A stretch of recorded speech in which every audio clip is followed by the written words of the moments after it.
Hello everyone, good morning. एक बार फिर से आप सभी का क्रेजी जीके ट्रिक के डेली करंट अफेयर की सीरीज में स्वागत है।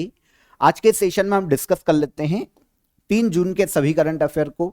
सेशन में एंड तक बने रहिए, एक एक फैक्ट, एक एक क्वेश्चन को आराम से सुनिए। बहुत ही इंटरेस्टिंग सेशन है और क्रेजी जीके ट्रिक के एप्लीकेशन पर आपको इसकी फ्री ऑफ कॉस्ट पीडीएफ मिल जाएगी, वहां से आप इसे कलेक्ट कीजिए। तब तक हम चलते हैं आज के करंट अफेयर के पहले क्वेश्चन पर। भारतीय उद्योग परिसंघ के 2025-26 के लिए नए अध्यक्ष को नियुक्त किए गए। भारतीय उद्योग परिसंघ को पहले समझ लेते हैं। भारत में जितनी भी इंडस्ट्रीज है उनका एक ऑर्गेनाइजेशन है जो कि इंडियन गवर्नमेंट और इंडस्ट्रीज के मध्य में एक ब्रिज के रूप में काम करता है। इंडस्ट्रीज को जो भी समस्याएं हैं, जो भी हर्डल है, जो भी उनका सजेशन है, वो इंडियन गवर्नमेंट तक पहुंचाता है भारतीय उद्योग परिसंघ। 2025-26 के लिए इसके नए अध्यक्ष अपॉइंट किए गए राजीव मेमानी। Answer C. राजीव मेमानी की बात करें तो ये वर्तमान में ईवाई इंडिया कंपनी के चेयरमैन के पद पे हैं। ईवाई इंडिया कंपनी की बात करें तो ये अकाउंटिंग का काम करने वाली कंपनी है और शेयर मार्केट में भी ये काम करती है। तो इसके चेयरमैन है राजीव मेमानी, जो कि वर्तमान में भारतीय उद्योग परिसंघ के अध्यक्ष नियुक्त किए गए 2025-26 के लिए। अभी तक इस पद पर थे संजीव पुरी, इनको रिप्लेस किया है राजीव मेमानी ने। इसके अलावा एक और इंपॉर्टेंट नियुक्ति की गई है। भारतीय उद्योग परिसंघ के वाइस प्रेसिडेंट के रूप में सुचित्रा के येल्ला की नियुक्ति की गई है। यहां पर सुचित्रा के की बात करें तो यह भारत बायोटेक की को फाउंडर और मैनेजिंग डायरेक्टर के पद पर है। कोवैक्सीन, जो कि कोविड-19 की वैक्सीन थी, उसे डेवलप किया था भारत बायोटेक ने। तो इसके लिए सुचित्रा के को कृष्णा येल्ला के साथ 2022 में पद्म भूषण से सम्मानित किया जा चुका है। तो सुचित्रा के बनी है वाइस प्रेसिडेंट भारतीय उद्योग परिसंघ की, और अध्यक्ष कौन अपॉइंट किए गए तो ये अपॉइंट किए गए हैं राजीव मेमानी। संस्था के बारे में आपको पता चल गया। इसकी स्थापना 1895 में की गई थी। हेडक्वार्टर नई दिल्ली में देखने को मिलता है। राजीव मेमानी इस संस्था के वर्तमान में अध्यक्ष के पद पर हैं। हाल ही में संपन्न 26वें एशियाई एथलेटिक्स चैंपियनशिप 2025 में भारत ने टोटल कितने मेडल जीते और मेडल टेली में इंडिया कौन से स्थान पर रहा? 26वें एशियाई एथलेटिक्स चैंपियनशिप, इसमें इंडिया ने टोटल 24 मेडल अपने नाम किए और इंडिया मेडल टेली में दूसरे प्लेस पर रहा है। अब आपके दिमाग में आएगा सर आंसर तो मिल गया, आयोजन कहां हुआ? तो मैं आपको कुछ सेशंस पहले बता चुका हूं ये कि एशियन एथलेटिक्स चैंपियनशिप का आयोजन किया गया है साउथ कोरिया में। साउथ कोरिया के गुमी नाम के प्लेस पर यह 27 से लेकर 31 मई तक आयोजित की गई थी। भारत ने टोटल 24 मेडल अपने नाम किए और मेडल टेली में इंडिया दूसरे प्लेस पर रहा है। इंडिया ने 8 गोल्ड जीते, 10 सिल्वर जीते और 6 ब्रॉन्ज मेडल जीते हैं। Total 24 medal. पहले स्थान पर कौन? इस मेडल टेली में पहले स्थान पर है चाइना 32 मेडल के साथ। सेकंड पर इंडिया 24, जैसा कि अभी मैंने आपको बताया, 8 गोल्ड, 10 सिल्वर और 6 ब्रॉन्ज। और तीसरे प्लेस पर है जापान, जिसने 28 मेडल जीते हैं लेकिन इसके गोल्ड कम है। तो तीसरे स्थान पर है Japan. Asian athletics championship Asian athletics association के द्वारा आयोजित किया जाता है 2 साल में एक बार। एशिया के देशों के मध्य में आयोजित की जाने वाली एथलेटिक्स चैंपियनशिप है, जिसकी पहली बार शुरुआत की गई थी 1973 में। अब यह 2025 में आयोजित किया गया। इसके पहले 2023 में इसका आयोजन हुआ था थाईलैंड के बैंकॉक में। उस वक्त मेडल टेली में इंडिया तीसरे प्लेस पर था और उस वक्त पहले प्लेस पर था जापान। सेकंड पर चाइना और इंडिया 27 मेडल के साथ तीसरे प्लेस पर था। अभी रिसेंटली जो आयोजित की गई वहीं से क्वेश्चन आएगा, तो याद रखिएगा 2025 में जो कि साउथ कोरिया में आयोजित किया गया, इसमें इंडिया दूसरे प्लेस पर रहा 24 मेडल के साथ। एशियन एथलेटिक्स एसोसिएशन की बात करें, क्योंकि यही आयोजित करवाता है एशियन एथलेटिक्स चैंपियनशिप को। खेलों के लिए एक ऑर्गेनाइजेशन है जिस 1973 में इसकी स्थापना की गई थी। थाईलैंड के पटुमा थानी नाम का एक, पथुम थानी इसको कहा जाता है, थाईलैंड में, यहां पर इसका हेडक्वार्टर है। और 45 कंट्रीज वर्तमान में मेंबर कंट्रीज के रूप में रजिस्टर्ड है एशियन एथलेटिक्स एसोसिएशन में। मिस वर्ल्ड 2025 का खिताब किसने जीता है? एक इंटरेस्टिंग और इंपॉर्टेंट क्वेश्चन है, याद रखना इसको। अगर हम मिस वर्ल्ड 2025 प्रतियोगिता की बात करें तो पहले तो यह समझे कि इसका आयोजन कहां हुआ। आयोजन इस बार किया गया इसका इंडिया में, तेलंगाना में। वैसे 2024 में मिस वर्ल्ड कंपटीशन का आयोजन इंडिया में ही हुआ था, महाराष्ट्र के मुंबई में। और इस साल 2025 में यह आयोजित किया गया तेलंगाना में। यहां पर मिस वर्ल्ड 2025 का खिताब ओपल सुचाता चुआंगश्री ने अपने नाम किया। यह आती है थाईलैंड से, और थाईलैंड से मिस वर्ल्ड कंपटीशन जीतने वाली पहली महिला ओपल सुचाता चुआंगश्री।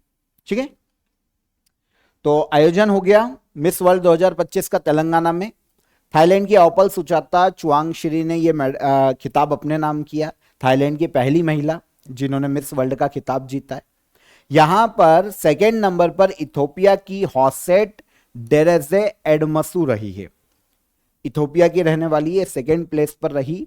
और इंडिया की ओर से इंडिया को रिप्रेजेंट किया था यहां पर नंदिनी गुप्ता ने, लेकिन यह टॉप 8 में भी नहीं आ पाई। पर इंडिया को रिप्रेजेंट किसने किया, यह क्वेश्चन पूछा जा सकता है, तो यह है नंदिनी गुप्ता।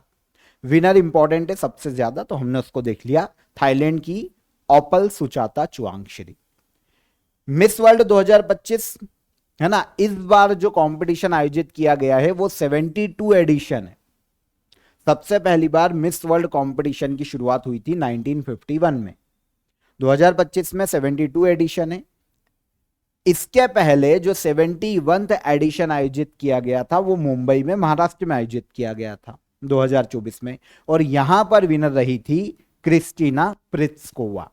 अब देखिए, क्रिस्टीना प्रित्स्कोवा ने ताज पहनाया है ओपाल सुचाता को, क्योंकि जो पुराना विनर रहता है वो अगले विनर को ताज पहनाता है।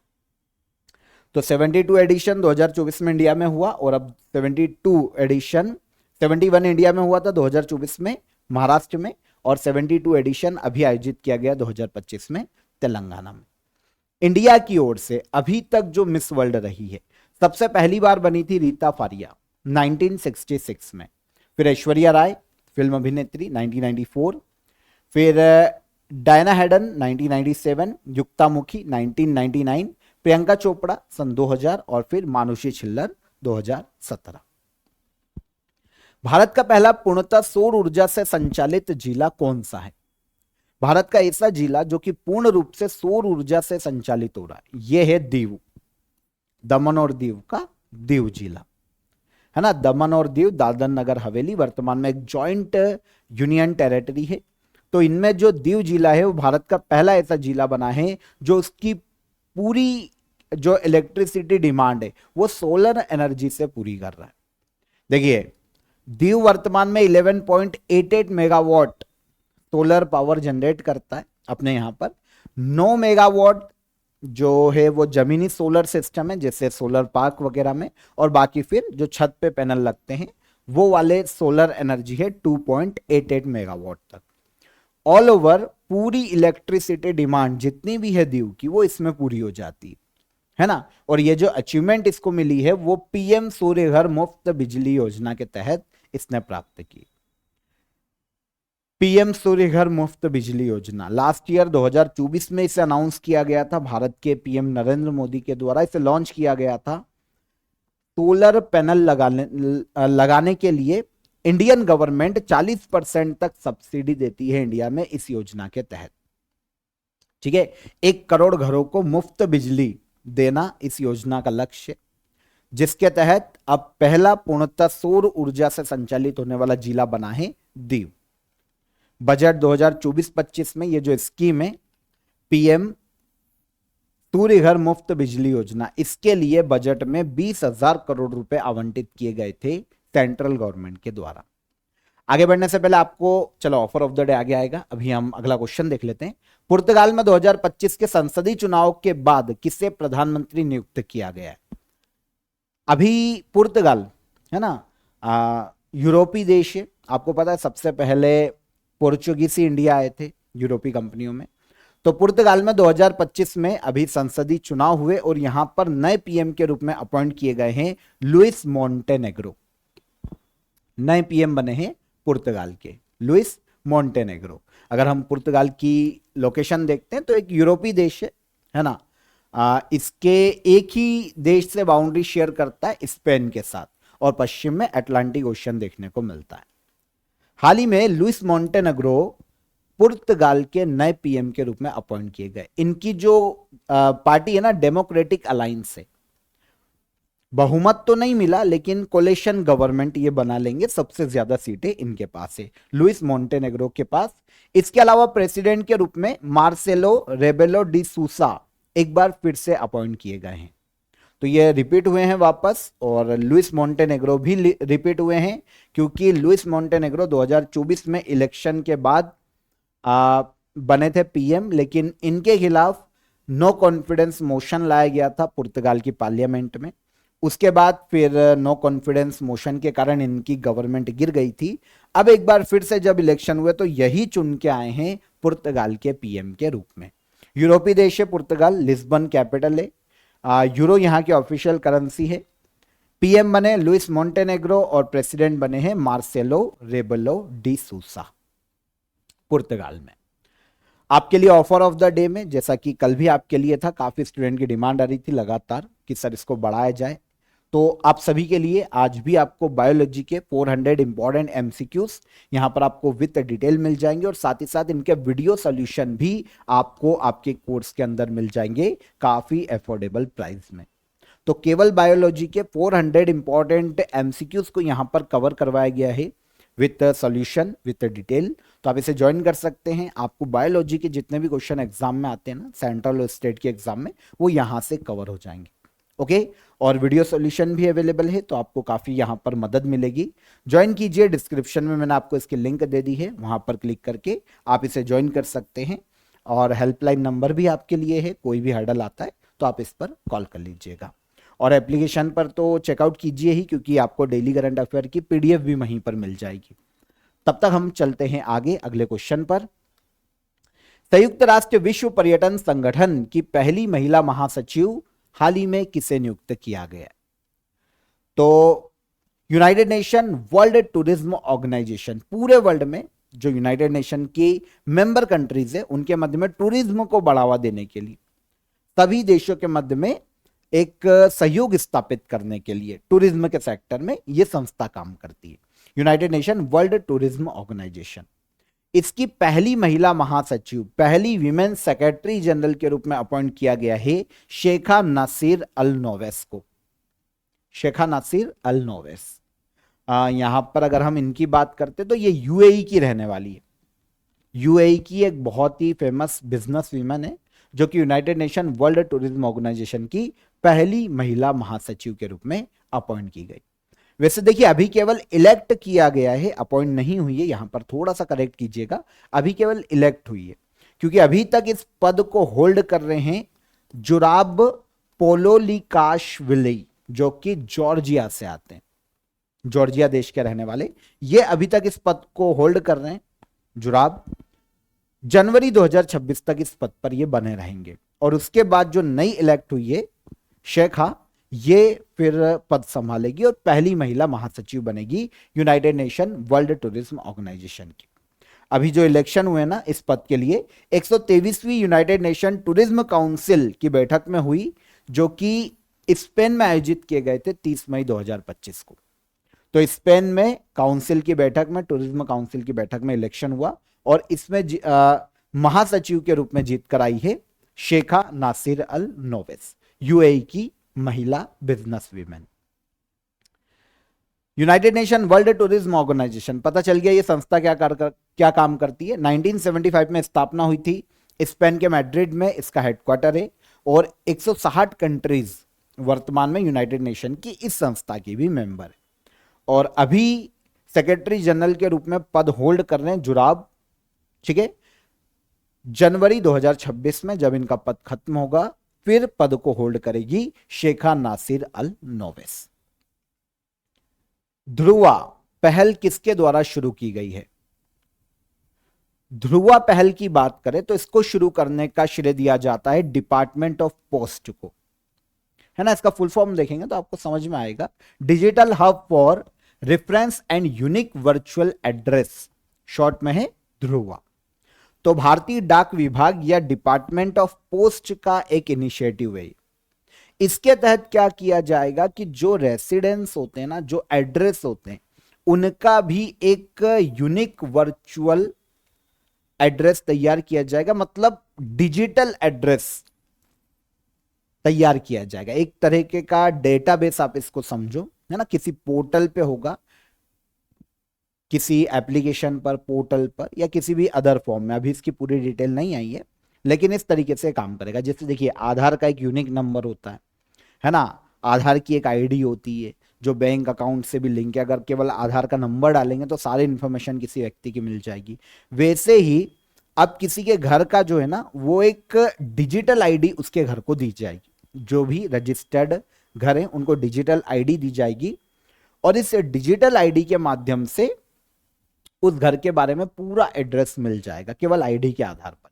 कहाँ है, किस गली में है, लोकेशन क्या है, ये पूरा की पूरा इस डिजिटल आईडी से मिल जाएगा। डिजिटल आईडी किसकी होगी? एक घर की होगी।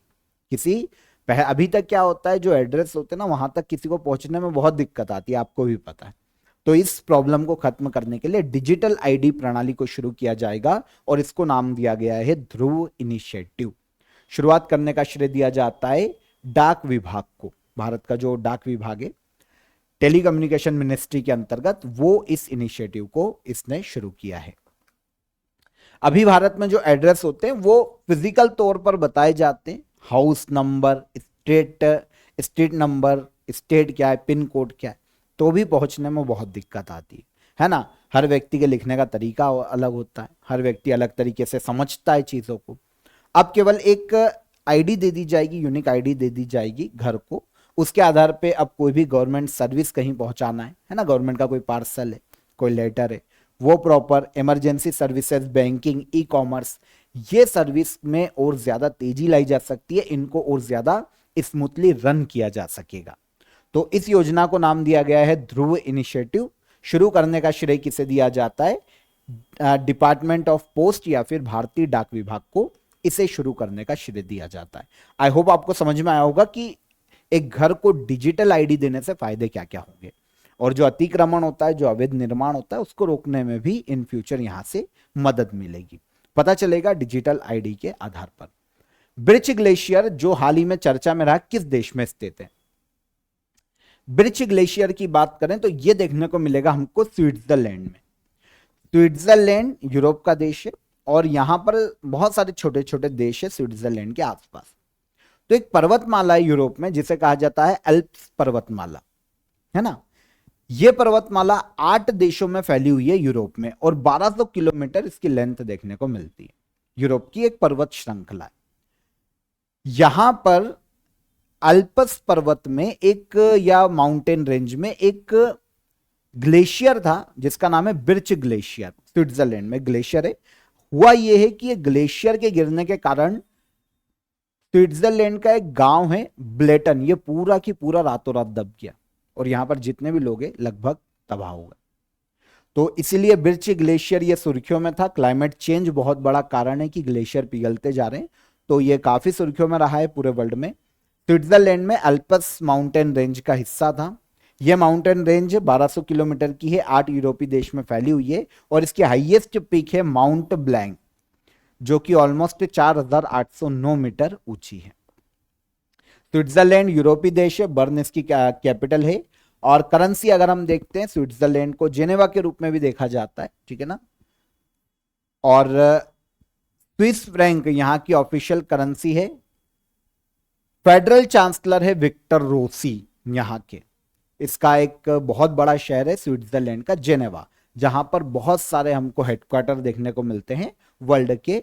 बहुत बड़ी बड़ी इंटरनेशनल ऑर्गेनाइजेशन के हेडक्वार्टर स्विट्जरलैंड के जेनेवा में देखने को मिलते हैं। आगे बढ़ेंगे। यूनाइटेड नेशन द्वारा घोषित ग्लोबल डे ऑफ पेरेंट्स हर साल कब मनाया जाता है? यूनाइटेड नेशन के द्वारा घोषित ग्लोबल डे ऑफ पेरेंट्स हर साल मनाया जाता है 1 जून को, स्पेशली पेरेंट्स को सम्मान देने के लिए। ग्लोबल डे ऑफ पेरेंट्स या वर्ल्ड पेरेंट्स डे के रूप में इसे जाना जा सकता है।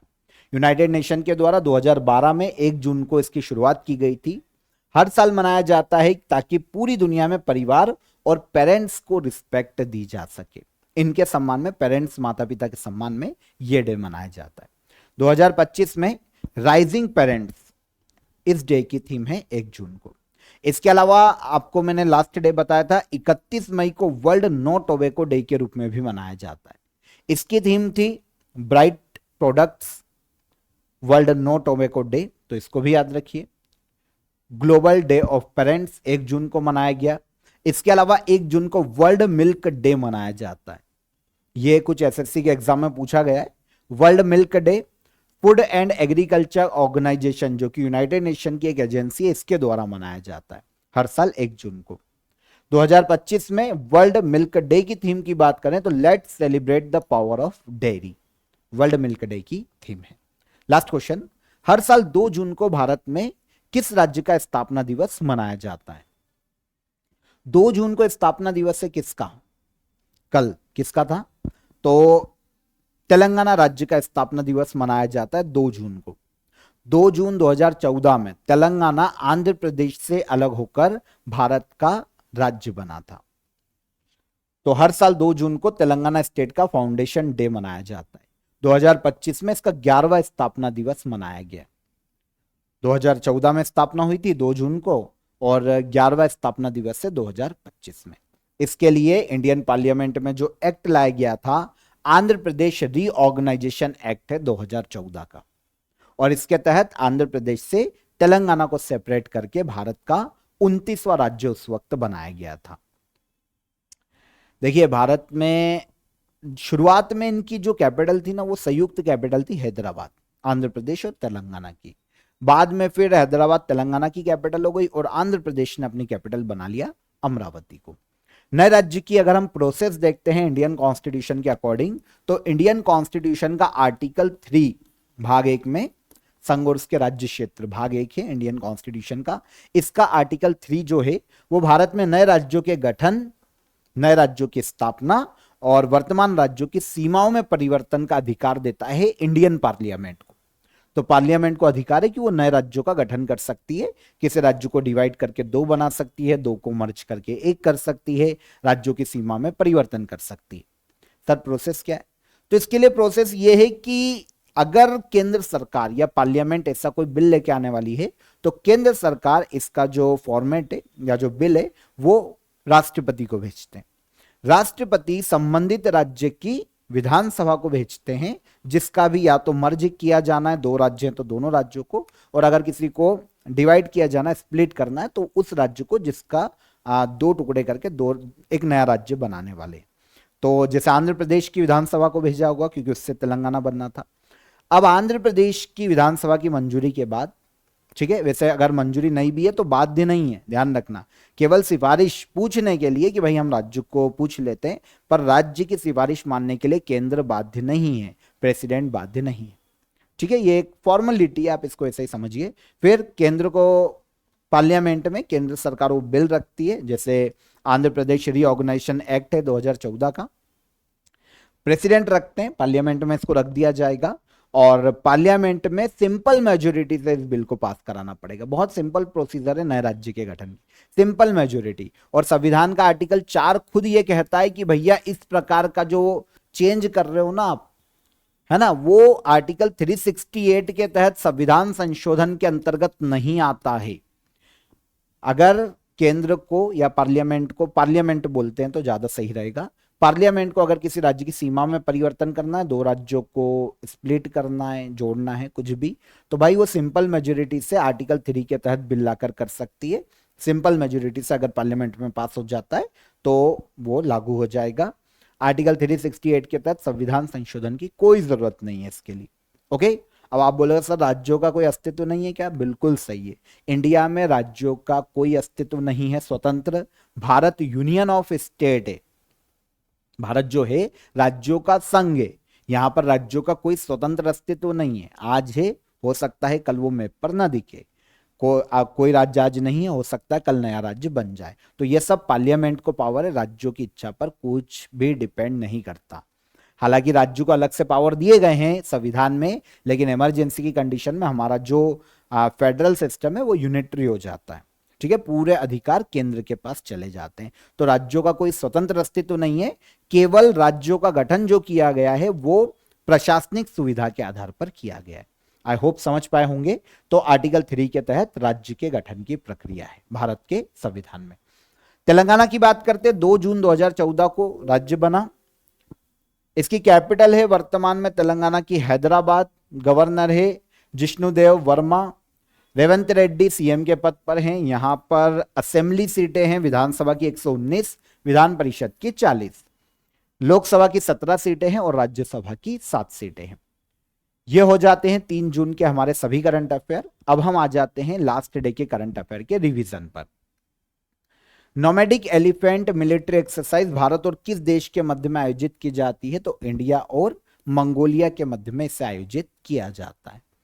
दुनिया की सबसे ऊंची 7 चोटियों पर चढ़ने वाले भारत के सबसे कम उम्र के पर्वतारोही कौन बने? तो यह है विश्वनाथ कार्तिकेयन। पीएम मोदी द्वारा हाल ही में घाटमपुर ताप विद्युत परियोजना का उद्घाटन किया गया, यह किस राज्य में स्थित है?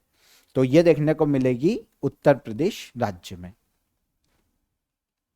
राष्ट्रीय फ्लोरेंस नाइटिंगेल पुरस्कार 2025 कितने नर्सों को प्रदान किया गया?